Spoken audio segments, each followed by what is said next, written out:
we start from the beginning? Can we start, where did the journey start? You're in New York City right now. Were you always in New York City?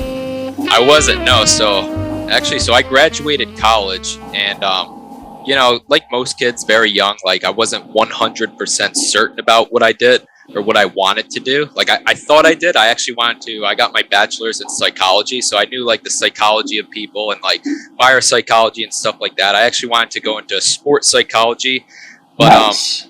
that was like my bachelor's degree. And then towards the end of like my degree, I kind of realized, it wasn't really the route that I saw my career, my future long term. So I ended up kind of just taking that summer off after graduating.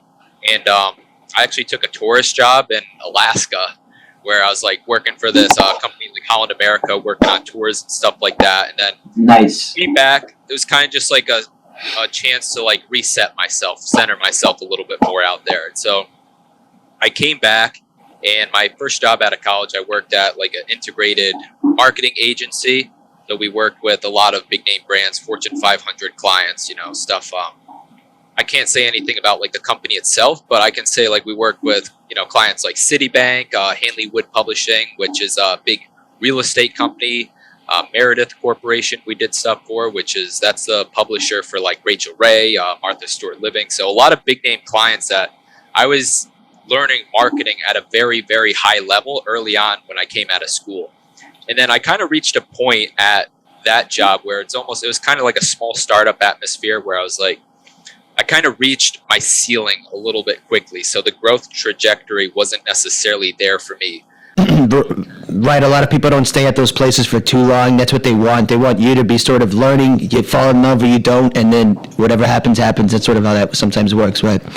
Yeah, exactly. And it's just like the long-term career growth wasn't necessarily there for me. It's kind of like I was there, I learned some stuff, but I wanted like that next step. So I transitioned into sales after that, went to tech sales for a while because it was just like, it's all a learning process, man. Like, you want to find the most important thing you could do at a very young age is to find skill sets and like, don't necessarily worry about the pay right out the gates, but like focus on the skills that you can develop. Like I'm sure a lot of internet marketing people have probably heard of like high income skills, and like I can get into that later, but like most important thing is to develop skills at a very early age because that's what's going to set you up for success long term. So, I was in tech sales for my second job after this marketing agency, and that was going really, really good for me for a while. Like I actually loved what I was doing, but at the start of the new fiscal, in that role, they basically took my whole division that I was in. So I was working with, CPAs, doing B2B sales, working with like new client accounts, working with current clients, extracting referrals and stuff like that. Like the only thing was just,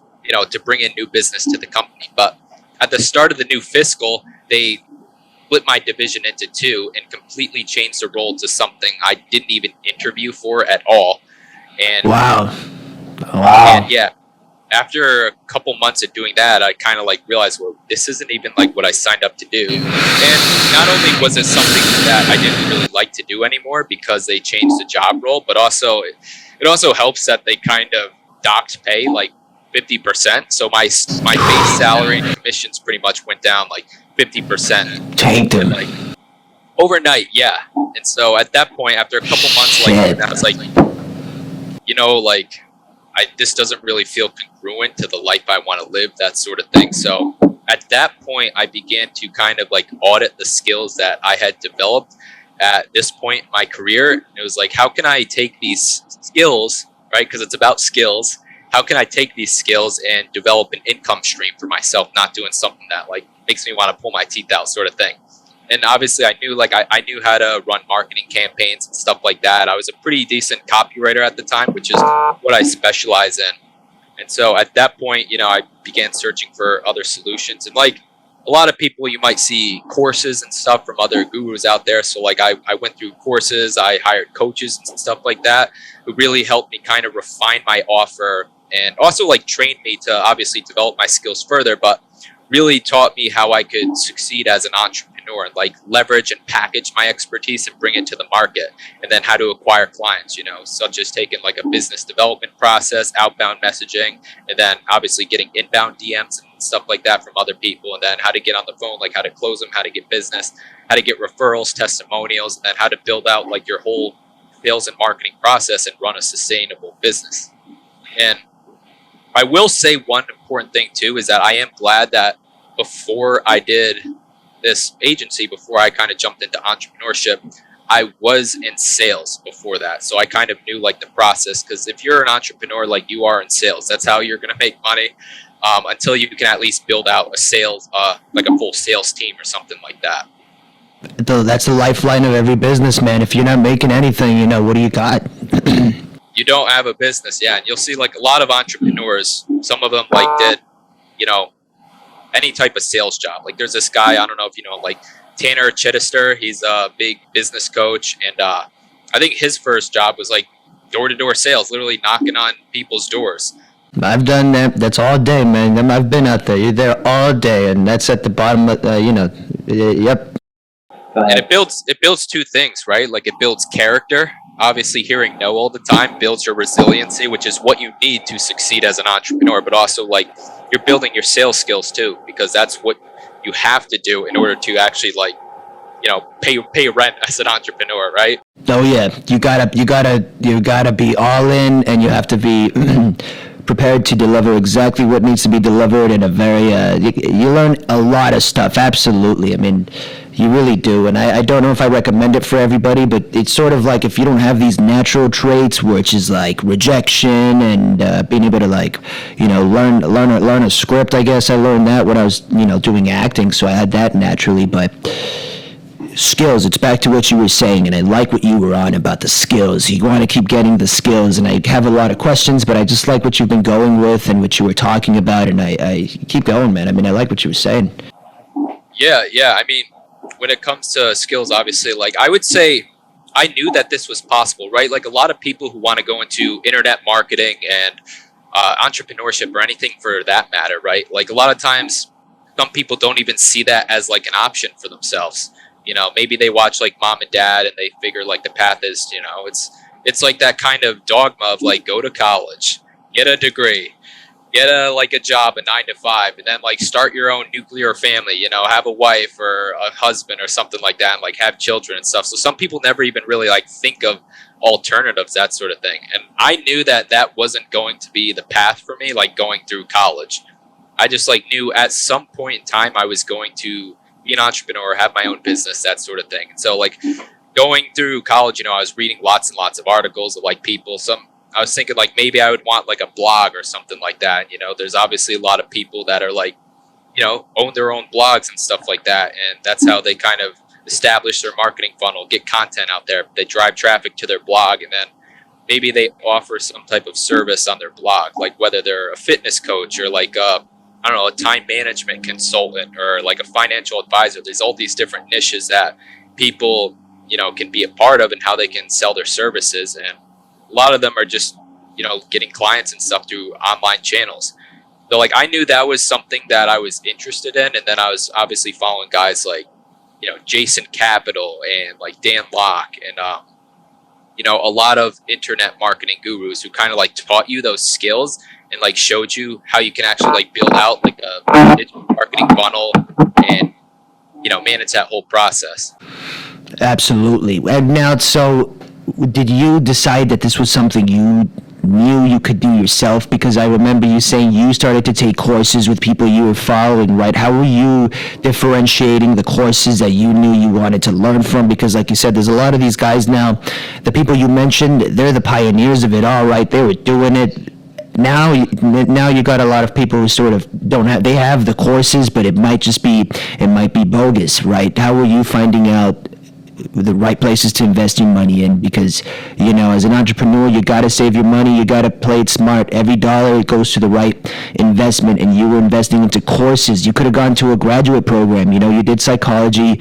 You said, no, I'm going to do this, and this requires a lot of risky business. It's a lot of risky businesses involved. What did that look like for you? Was it all intuition? It was just, I went to the right guys, learned the right stuff. It was just a straight line system from there. I wouldn't say it was a straight line. It definitely never is. And I think just to give like a different paradigm to the audience right now, like a lot of times, like it's courses, the average course, right, could be anywhere from like 1K to 3K US dollars online, and it's literally like any investment at all, where like there's always risk. Like you could spend 3K on a course and it might not be the right course for you. There could be other people out there getting results with that course, but that doesn't always 100% mean that it's going to be the right course for you. And you got to kind of go into that and expect that like there's risk diving into this course, but there's also risk in like not diving into something like that, like not learning the skill sets. Like if you don't take action and you don't bet on and invest in yourself, where are you a year from today? Are you still the same exact person? There's only one way to find out, and that's to kind of just jump in the pool. And like I think you got to expect like not every single course that I've taken was great. Some of it was kind of a waste of money. Some of them are like books that I bought. Some of them are like seminars that I attended and stuff like that. And some of them were great. Some of them like easily 10x'd, my results, my skill sets, and my income. And then others were just like money in the hole. Yeah, I think you got to realize that not every single investment that you do make is going to be a winner for you. It's like the stock market or anything. But you're always investing in yourself. You've always been investing, even if it didn't work out. It's just like the workout routine. You go in there, you go, whatever your routine is, you go every day. You got to make sure you show up. Showing up is half the battle, right? And even if these courses weren't great for you, you said, got to make that investment. I got to put in this work. It is, and it's actually like pretty twofold, that whole thing, right? One is that you have to show up and you have to do the work. And like at the end of the day, like no one's going to do the work for you. So like a lot of people that you see do succeed, they would have succeeded regardless. Like you could spend, I don't know, like here's the thing, you could actually spend 3K on a course and maybe you only get like $500 worth of value out of the course, but you find a creative way to take that $500 worth of value and like leverage it, because sometimes experts and stuff, like we're getting very, very broad about this, and I want to make sure it makes sense so I don't talk all over the place. But like, you can go on Amazon, right, and buy a book for $15, right? Books are the most content dense things that you can buy. Literally, you will get the most value probably out of a book in terms of all the content that's in it. Courses might give you like an extra trick or two maybe that a guru would give you, but in terms of all the content value, most of that comes from a book. And then you can go to a live event, right? Experts that talk at events, whether you go to like a marketing conference, a lot of those experts have books that they've written. And what do they do when they speak on stage? A lot of them speak about their book, not like go buy my book, but the things that they've learned. And all that information is literally like pulled from their book, and that's like part of their speech. Oh yeah. Here's the thing. So like now we kind of know like books have the most content. Here's where it gets interesting. The energy level is not as high with purchasing a book. So like, if you are to go to a live event or something like that, there's so much more like inertia and energy, and the sensory experience in your whole system is just so much higher that like, I don't know if we're cutting out here, but the experience is literally so much higher that it's almost like inertia, where like physics, where every action has an opposite and equal reaction. So like when you invest more money and you get around like a crowd and go to like an event or something like that, you're naturally going to take more action and you're going to meet like more people. So like you might get more information from a book, but you're probably going to take more action because you actually like put skin in the game to go to that event. You actually like stretch beyond your comfort zone. And then I'll just like add another point too with the courses. Like when it comes to investing in yourself, right? Like you can get really valuable stuff for free. There's a lot of free stuff on the internet. I think we can all agree to that. But when it's free, you don't value it as much and you don't take action on it. But I promise you, like money is energy. And where the money goes, like the energy goes and the focus goes. So like if you spend $3,000 on something, you don't want to feel like an idiot that spent $3,000 on an investment that's not going to work. You want to believe that it was the best $3,000 investment that you've ever made in your whole life. And that $3,000 investment is going to turn into like $300 or $3 million worth of value in exchange. So naturally, you're going to go into that, with full intention that you want to squeeze out all the juice from that course, from that coaching program, whatever it may be. Like, and that's kind of the thing is like you're also telling yourself too. If you just consume free stuff, you're not always telling yourself that like your goals matter as much. But when you invest a lot of dollars into your own self development, I really believe that not only is money energy and like you're kind of putting more focus there, but you're also telling your subconscious that you matter and that you believe in yourself. And because of that, you're willing to put your money where your mouth is. Very nice. Very nice. Was there ever a period where you felt, because it sounds like from where we started to where we are now, you graduate college, you go to Alaska, it sounds real nice. It's all consistent, people hearing this, they go, wow, I didn't even finish college. You finished college. You went to Alaska. Was it like this? How you play it out? Was there ever a time where you were wandering? For people listening to this, did you ever have to sort of reel yourself back in? What did that look like? And can you share a little bit of that? For sure. So there's like a couple things, right? Like one, like I guess I knew like I developed a lot of self belief. Like I'll just be honest here. Going through high school, I had ADHD and stuff. Like the school thing really didn't work that well for me, at least in high school. Like I had ADHD. I'd have to always leave and go to the bathroom, and then like I'd miss course material and stuff like that. And like it was hard for me to study. It's hard for me to learn. Like my grades weren't good. So going through high school, I was kind of just an athlete, and that's kind of what I went to college for. And then I go to college and I realize like, well, if I actually want to make a life out of myself, like maybe I should focus more on like myself outside of sport, because I'm not going to go to the league or something like that. So that's where I kind of got more intentional about like fixing my own ADHD, learning how to study and stuff like that. So like one, if there's people who think school isn't for them, it can be for them, because I went from like a 70 average student in high school to graduating with a 3.7 out of 4 GPA when I went to college. So one, of like people think, they have intellectual disabilities, they can't focus or something like that, you can learn how to change that stuff. So I want to kind of give that backstory before I, jump forward, just so you kind of know like some of the challenges I went through early on. And, with that, like, I'll say as like an athlete too, I realized that if you want to get better at something, you can put in the reps and you can get better. If I wanted to become a better lacrosse player, I can go and shoot on a goal or something like that. And I applied that same thing through school. If I want to get better at studying, you just got to rep it out and find ways to study. So that was like my paradigm moving forward. But, it's important to show that resiliency side, because when I did start in entrepreneurship, it wasn't smooth sailing. I honestly, I depleted an emergency fund that I built up while working my other two jobs previously.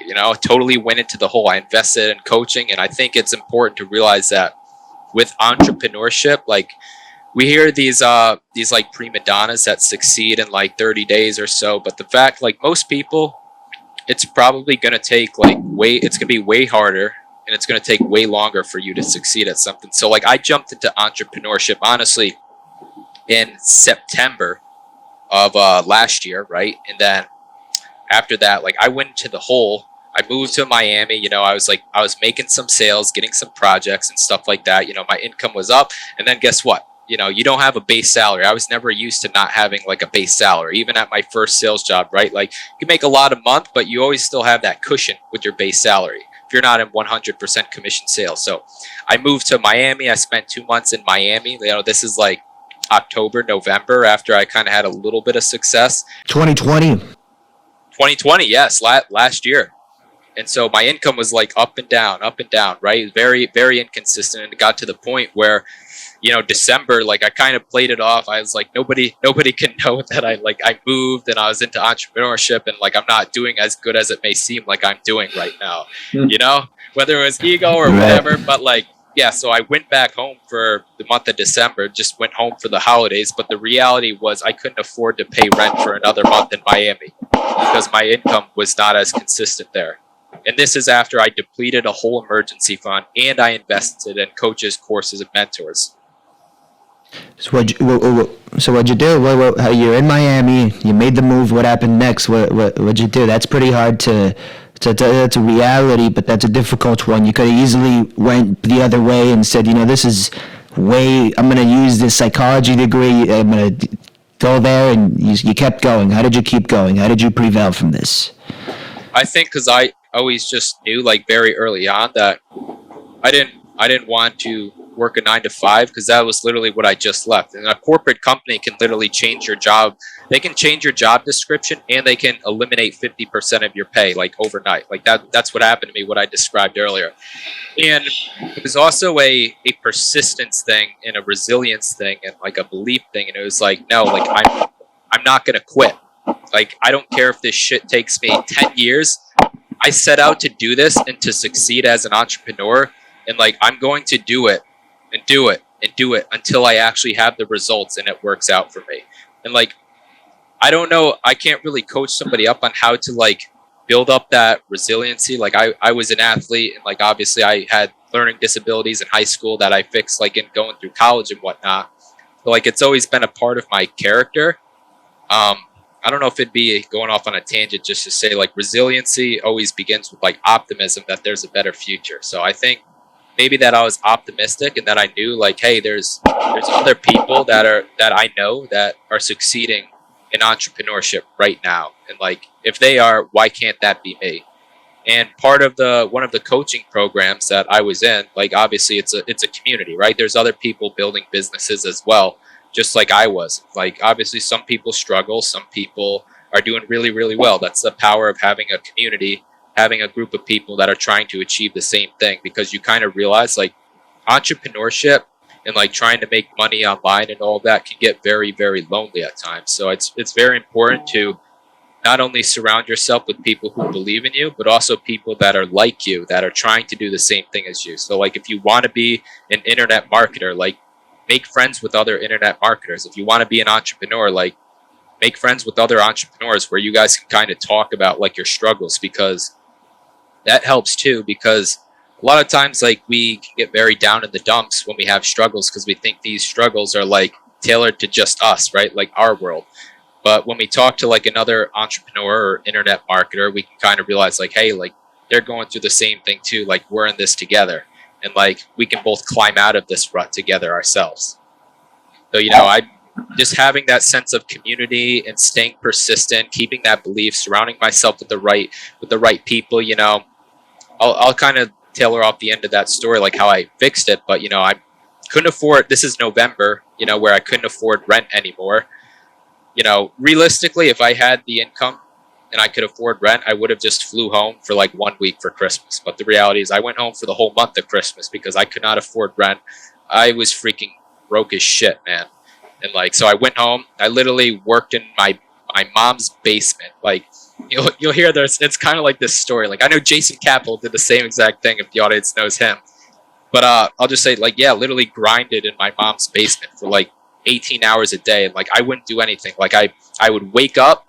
I would have like, 30 ounces of water or whatever, because I do that when I wake up. And I take like medication, and then immediately go downstairs and like I'd have water here, coffee here, and I just freaking grind till like noon. And then like I'd have lunch, and then I'd go to the gym, and then I'd come back from the gym, and then I was back at it till like 10, 11 at night. Just rinse and repeat, just freaking pedal to the metal. I was like, no, like, excuse the profanity, but I was like, I'm not gonna fucking fail at this shit. No, like I'm not gonna be the entrepreneur who went out, moved out, and then like failed, and then had to move back in to his mom's basement or something like that. Like, no matter what, I don't care. I'm going to succeed, and I'm going to win at this. And then, it was at that point where I landed some bigger projects, some more retainer projects, and then, the rest kind of just went off from there. But I'm grateful I had that failure, that kind of moment where I had to move home for a bit, because that kind of like woke me up a little bit more. Gave me more perspective, more belief. How did you end up in that place in Miami? Were you doing a lot of partying? Was it just, were you somebody that had to let go of partying? I don't know how old you are, but were you somebody who had to sort of cut back on a lot of that stuff? Because a lot of people, especially you being on social media a lot, we see a lot of this stuff, and then we start thinking, you know what, a lot of this is just the rooftop bar with the martini. More hands you shake, more money you make. You're on the roof, it's all this stuff, but a lot of times you got to really just start hitting the books. And it is true, the more hands you shake, the more money you make, though. Just so people know that you want to meet as many people, and it's awesome. 100% is, yeah. But was that something you had to do, cut back on any type of excessive living lifestyle of yours? I mean, you're still young, you're still doing it, so it's not like that, but was there any of that, or was it just, I'm halving it on this stuff, and then when you were able to really sit and focusing on it more, it's like, all right, I got a lot better at this. I was sort of like not really getting it, but when, you really narrowed it down with the focus and capitalized on it and learned the material? Yeah, so I would say I never really had the problem with like drinking or stuff like that, because like I was an athlete and I've been active in like my health, like my body is my temple, that sort of thing. And like that kind of remained ever since I graduated from, athletics. I retired from athletics. Like I'm actually training for a marathon coming up soon. But, so I never had a problem with the drinking sort of thing. To answer your question about the move to Miami sort of thing, it wasn't like a party thing.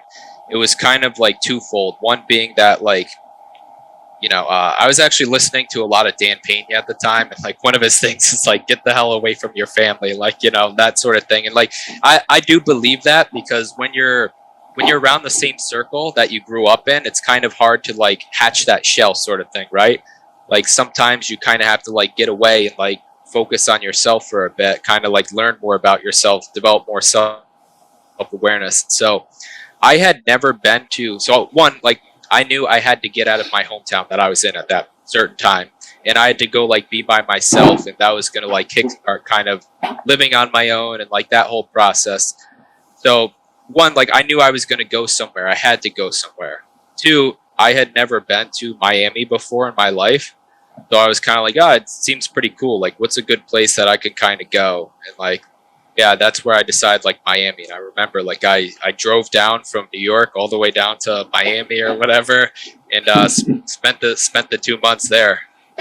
Nice, man. Nice. It was a good time to be there too. Everybody was going to Miami. People are still talking about, oh, Miami's doing it right. They say Miami. I forgot where I heard this, but Miami is the future of America. Like if you want to see what the future is going to look like, you go to Miami. But I forgot who said that. I think it was somebody who lived in Miami. But that's what they say. So. Probably, but no. But I would agree. Like I know a lot of people actually. Like I'm in Manhattan now. I know a lot of people that have left Manhattan to actually go to Miami. So. Yeah, a lot of people have flocked there. That's a big change. So very nice. So you go to Miami, you're there.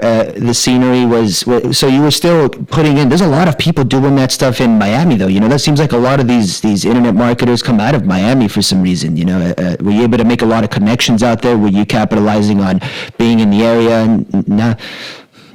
No, and that's actually something like I kind of regret. I think part of it is like I went into my own shell kind of and just tried to focus on myself. But like, yeah, I mean, I should have definitely tried to like leverage that a little bit more, like see events that were kind of nearby, that sort of thing. Like if there were, like mastermind events or conferences and stuff happening, and even like just going to a bar, every so often, like shaking hands, that sort of thing. I actually did at the gym. I met, or not at the gym, an outdoor gym. It's called Calisthenics Beach Park. It's nice. Like an outdoor gym sort of thing. I shook hands with a guy who was involved with like an MLM, like Forex kind of thing, which isn't really my forte or something I want to really be a part of. But it's kind of like a small example of someone that I, shook hands with. But as far as like the whole networking thing, like I didn't really do a lot of that when I was in Miami, which if I could go back, like I definitely wish I did for sure. We all get those. I have a lot of those too. Wherever that happens, and you're still, like I said, still young, still, it never ends. The life of an entrepreneur can go. How old is Warren Buffett, man? You could still keep it going, and we always learn stuff. So it's that's the exciting part. You gotta love it. You gotta do it. I want to go back on what you said when you said you would credit your skills being one of the most important, one of the most valuable assets that you possess.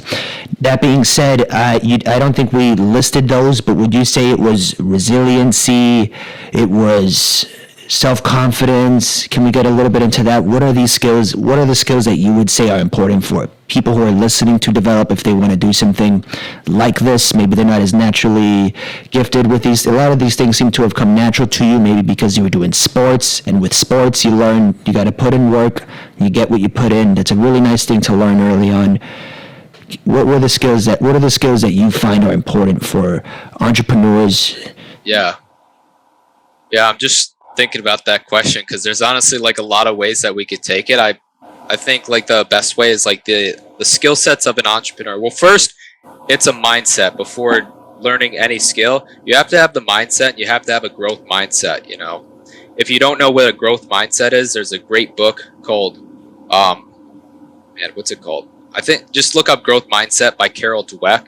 She just did a study that showed basically kids would get a grade in a school, either failure or not yet. Not yet means you just don't understand the material yet. Your skills aren't there yet. But when you get the grade not yet, you're on a learning curve, and that through persistence and more effort over time, you can get better. And I think anybody, when you're first starting something and you're not that good, I think you have to understand that like you can get better. If you put in the work, you will get better. It doesn't mean you'll be the next Michael Jordan or Warren Buffett, but you will get pretty damn good if you're willing to commit. So I think that's the mindset first before going to any skills. But no, I would say, yeah, like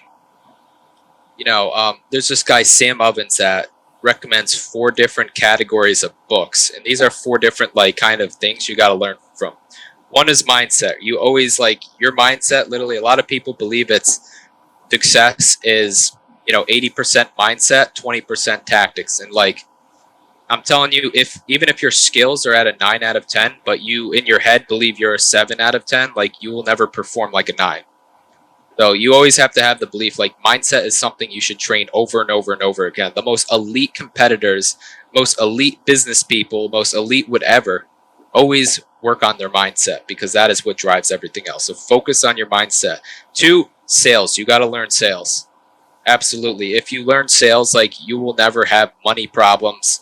And I would say, honestly, sales isn't just like collecting the money. Like sales is also influence and like persuasion and like leadership. Like you want to lead a Fortune 500 empire. Like you got to learn how to influence people at a high level. You got to find a way that you can influence people who are way smarter than you are to contribute to your vision. The same way you want to contribute to it, So like sales and influence, I kind of would put that in like the same category. Third one is like marketing too. Obviously marketing, very, very important in business, knowing how to like create awareness and build marketing funnels, that sort of thing. And then the fourth one is like strategy, right? Like market positioning and stuff like that, and like how to stand out in a crowded marketplace. So those 4 things I would say: mindset, sales, marketing, and strategy if you're an entrepreneur. But there's also one other thing I do kind of want to add, because since we're talking about internet marketing, would that be all right? Please. Yeah, so I would say honestly, so those 4 things I listed for like entrepreneurs. If you're just someone that wants to like develop expertise in something that's going to allow you to obviously have freedom and make more money, I would say it comes down to probably 3 things that are in most demand right now, in my opinion, would be 1, sales, absolutely, because that's like high income skills are things that you can leverage across multiple industries, and they're performance based, right? You get to eat what you kill. So 1 is sales. You can take a sales job or you can sell your own stuff. But if you master sales, you'll never go hungry. 2 is copywriting. That's basically like sales in print. That's in internet marketing, sales pages, landing pages, email marketing, ads, etc. It's all things that basically sell people on taking that next action online. So copywriting is the second one. And then the third one I would say is media buy. If you can buy traffic, find a way to target the right audience and drive traffic to a page, if you can master those three skills, like you have what it takes to develop a successful business. And you don't have to be an entrepreneur to master those three skills. You can make easily six figures doing one of those three roles, and it will allow you to kind of, one, get real data and see how good you are, because all three of them are performance-based roles. Like sales, like are you closing sales or not? What's your closing percentage? That sort of thing. Copywriting, like how well is your sales copy converting? And then media buying, like what's like your CPAs, your cost per acquisitions, your anything from like your retargeting and how that helps your LTV, and just like overall understanding like traffic metrics and stuff like that. Like all three of those, sales, copywriting, and media buying, are all performance-based positions, and they should be. Absolutely, absolutely, and I hope people know that, because it seems apparent. I'm just hearing you say that. If somebody wanted to go out there and start something, you hire one person for each of those jobs, and you guys will probably skyrocket your way there, because what happens is all that stuff is so time consuming that it's just like haste is waste. You end up just rushing through a lot of it, and you hear a lot of people, there's strategies behind it, but I like all those things. Just one sec, Matt.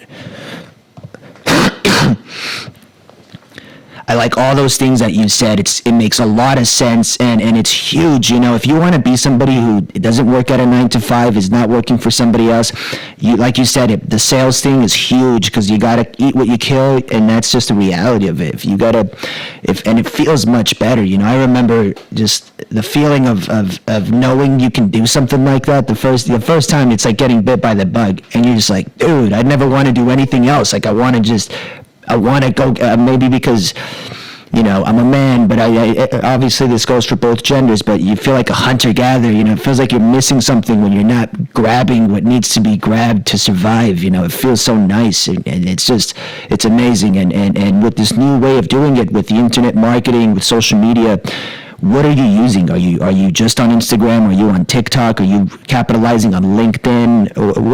What should people be using the most on? Do you think 100% Instagram? Do you think Instagram's going down the tubes and we need to be investing in TikTok? What do you think about this? I think like my easiest system, right? It's one, like if you're trying to build a business, like you need to have an outbound sales system, right? So that means like you're sending outbound messages to people. If you're not doing outbound in any business, like you're totally, shooting yourself in the foot. But like, yeah, I use Instagram, I use LinkedIn. I haven't used Facebook that much, but that's another like traction channel that I want to start leveraging. Like I just brought on a VA to kind of like offload a lot more of my prospecting work. So like I can kind of develop another prospecting channel. But it sounds interesting, but really like you should do all of them. Like why do one when capacity wise, Right. if you can do all of them? Because realistically, if you want to build like a marketing funnel, the way I think about it is it's simple formula.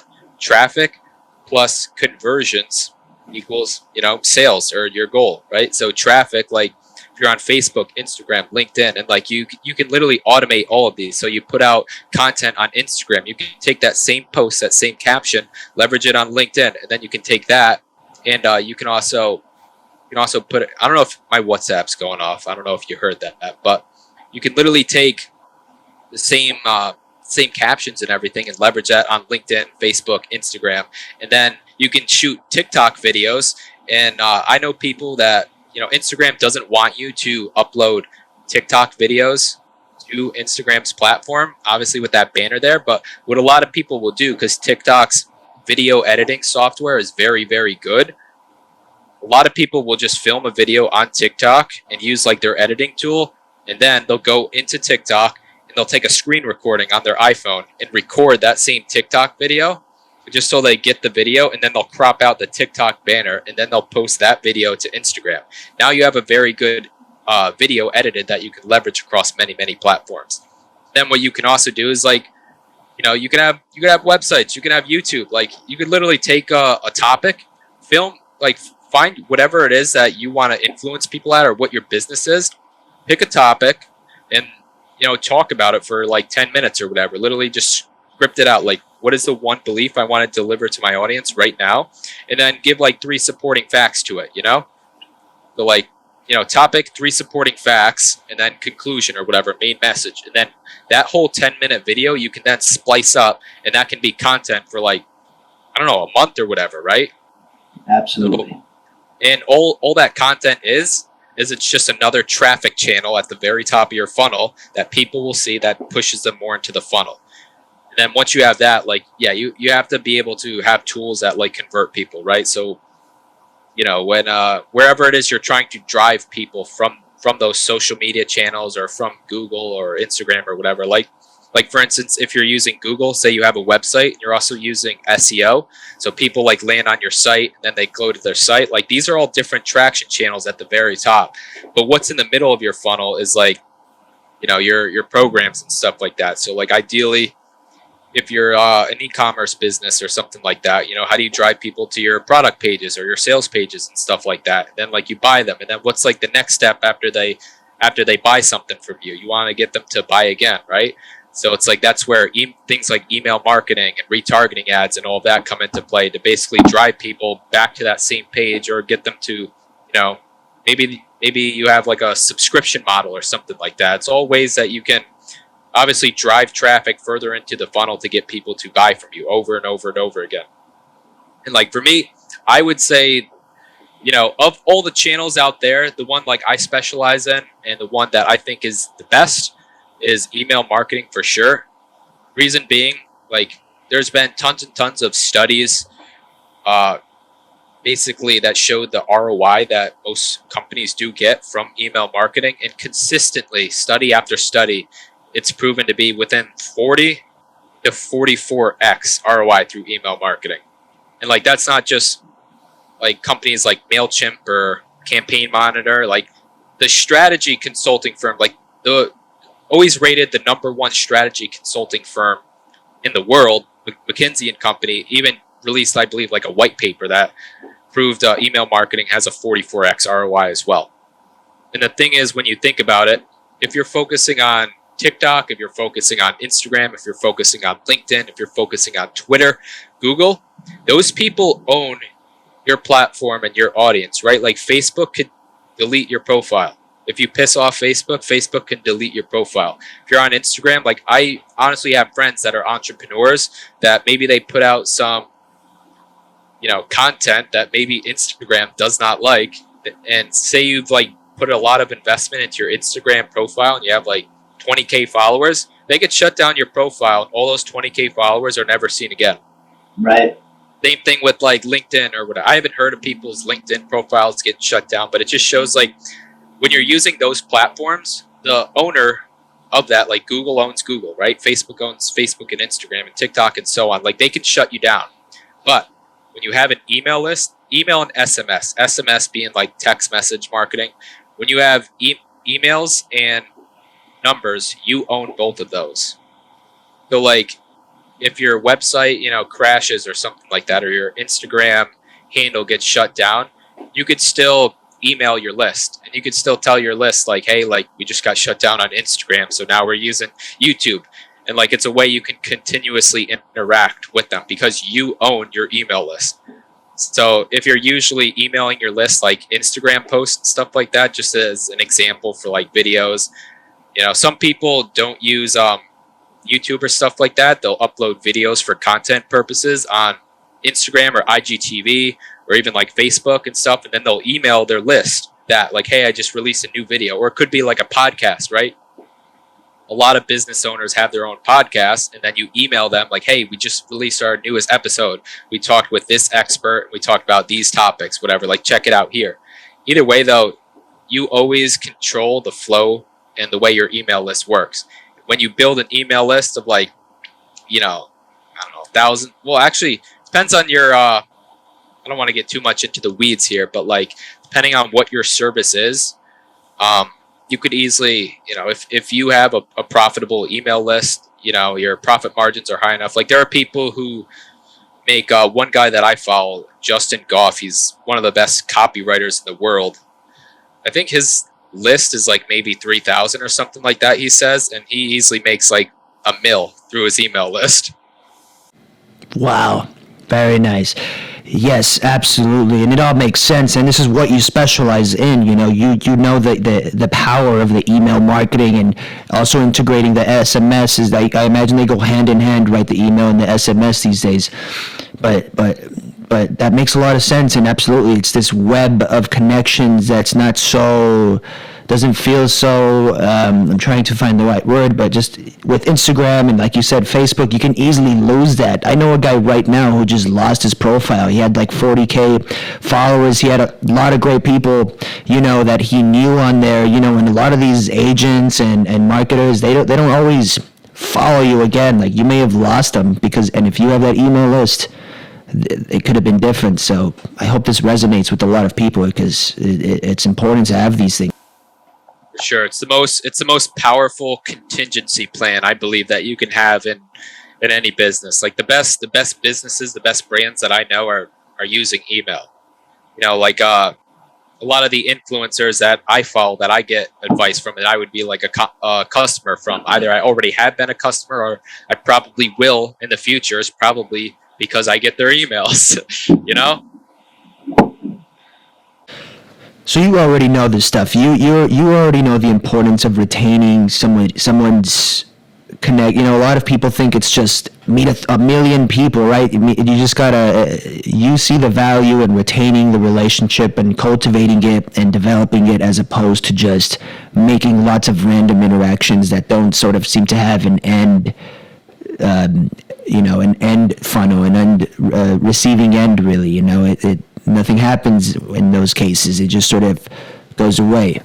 Yeah, and it's like we've heard this before. Like, we do business with people we know, like, and trust. And you could shake hands with someone, and you can make an absolute flawless first impression, right? First impressions are everything. But that person's freaking busy, right? If they're a business owner too, like, they're meeting so many other faces that, like, it's very easy that they can forget about you. And it doesn't mean that you don't matter or anything like that. It's just like the brain can literally only process so many faces at once. Like, I think you can only be really good friends with, I believe, like 5 people at once. And then as that number gets bigger, like, the people kind of lose like their clout or whatever, or how influential they are in your life, how much you can actually remember them. Like, just off the top of your head, right? You can't remember like 50 people that if I were to put you on the spot, So that's why, like, having like an email list, and like obviously Instagram followings and stuff like that, and you're putting out content, you're building that community. And it's like,